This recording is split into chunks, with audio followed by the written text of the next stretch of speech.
Friends, చాలామంది syllabus ఎక్కువ, రోజులు తక్కువ, టైం లేదు సార్, ఒత్తిడిగా ఉంది అనేసి చాలామంది మెసేజ్ చేస్తున్నారు.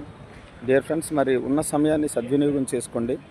మరి ఒత్తిడిని జయించాలంటే చిన్న చిన్న వ్యాయామాలు చేయాల్సినటువంటి పరిస్థితి ఉంది. అంటే మార్నింగ్ వాక్ లాంటివి కానీ, లేకపోతే మీకు స్ట్రెస్ అనిపించినప్పుడు ఏం చేస్తారంటే జస్ట్ చదివిన ప్రతి హాఫ్ అన్ అవర్కి లేదా 1 అవర్కి ఒకసారి రిలాక్స్ అవ్వండి.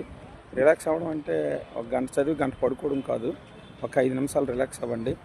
ఇలా ప్లాన్ చేసుకోండి. అంతే తప్ప రోజుకు ఒక 14 గంటలు 15 గంటలు చదివాము అని చెప్పి మీ అంతలో మీరు సంతృప్తి చెందకండి. ఒత్తిడికి గురవ్వకండి. ఒత్తిడి వల్ల ఏమవుతుందంటే ఉన్న విషయాన్ని మనం మర్చిపోతాం. మరొక విషయం ఏంటంటే, ఇప్పుడు కొత్త పుస్తకాలు కానీ, కొత్తగా గతంలో మీరు ఏది చదివారో వాటిని మాత్రమే మరలా చదవండి తప్ప కొత్త విషయాలు మళ్ళీ కొత్త పుస్తకాలు చదివి ప్రయోగాలు మాత్రం చేయకండి. గతంలో చదివిందే రివిజన్కి ఎక్కువగా ప్రాధాన్యత ఇవ్వండి. ఎక్కువగా ప్రాక్టీస్ బిట్స్ ప్రాక్టీస్ చేయండి. Thank you, all of you, all the best.